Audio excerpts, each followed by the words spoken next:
The Tale of the Flopsy Bunnies by Beatrix Potter. It is said that the effect of eating too much lettuce is soporific. I have never felt sleepy after eating lettuces, but then I am not a rabbit. They certainly had a very soporific effect upon the Flopsy Bunnies. When Benjamin Bunny grew up, he married his cousin Flopsy. They had a large family, and they were very improvident and cheerful. I do not remember the separate names of their children. They were generally called the Flopsy Bunnies. As there was not always quite enough to eat, Benjamin used to borrow cabbages from Flopsy's brother, Peter Rabbit, who kept a nursery garden. Sometimes Peter Rabbit had no cabbages to spare. When this happened, the Flopsy Bunnies went across the field to a rubbish heap in the ditch outside Mr. McGregor's garden. Mr. McGregor's rubbish heap was a mixture. There were jam pots and paper bags and mountains of chopped grass from the mowing machine, which always tasted oily, and some rotten vegetable marrows, and an old boot or two. One day, oh joy, there were a quantity of overgrown lettuces which had shot into flower. The Flopsy Bunnies simply stuffed lettuces. By degrees, one after another, they were overcome with slumber, and lay down in the mown grass.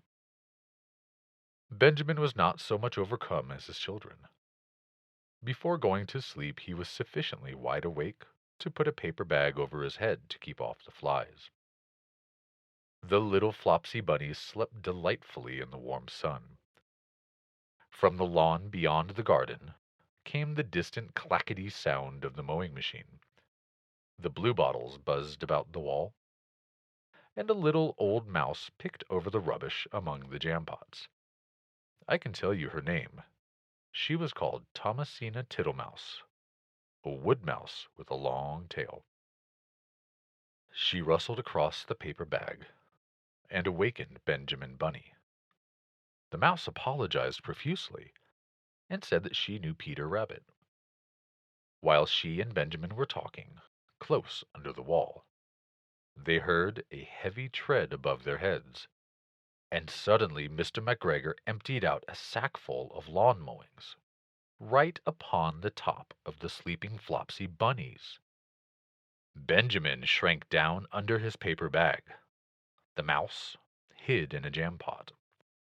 The little rabbits smiled sweetly in their sleep under the shower of grass.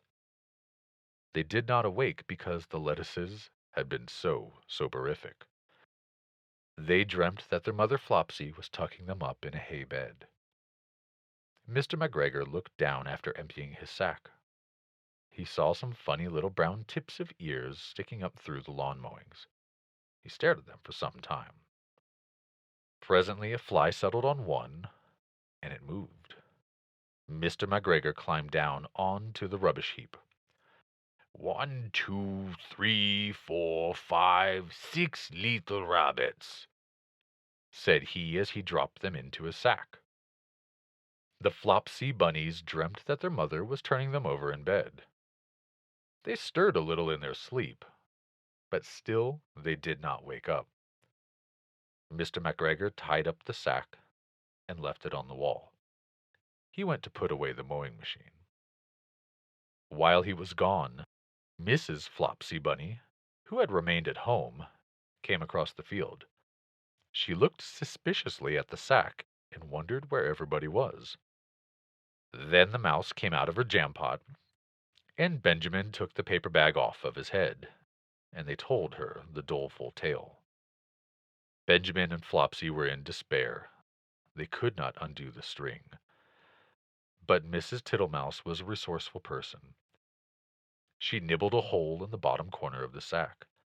The little rabbits were pulled out and pinched to wake them. Their parents stuffed the empty sack with 3 rotten vegetable marrows, an old blacking brush, and 2 decayed turnips. Then they all hid under a bush and watched for Mr. McGregor. Mr. McGregor came back and picked up the sack and carried it off. He carried it hanging down as if it were rather heavy.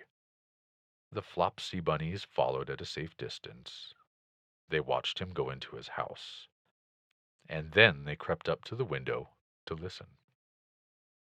Mr. McGregor threw down the sack on the stone floor in a way that would have been extremely painful to the Flopsy Bunnies, if they had happened to be inside it. They could hear him drag his chair on the flags and chuckle. 1, 2, 3, 4, 5, 6 little rabbits, said Mr. McGregor. Eh? What's that? What have they been spoiling now? Inquired Mrs. McGregor. 1, 2, 3, 4, 5, 6 little fat rabbits, repeated Mr. McGregor, counting on his fingers.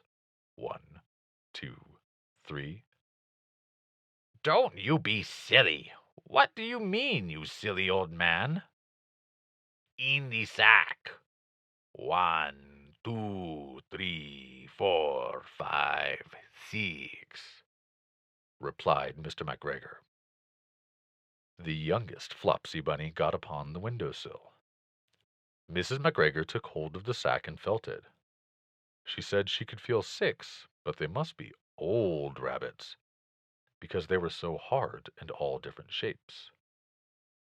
Not fit to eat, but the skins will do fine to line my old cloak. Line your old cloak? Shouted Mr. McGregor. I shall sell them and buy myself Becky.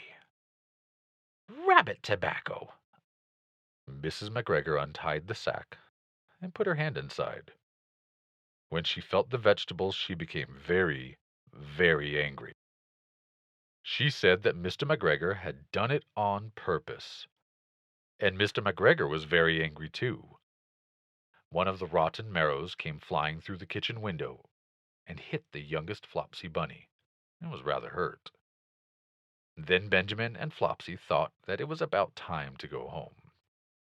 So Mr. McGregor did not get his tobacco, and Mrs. McGregor did not get her rabbit skins. But next Christmas, Thomasina Tittlemouse got a present of enough rabbit wool to make herself a cloak and a hood, and a handsome muff and a pair of warm mittens. The end. Thanks for listening, and let's talk again tomorrow.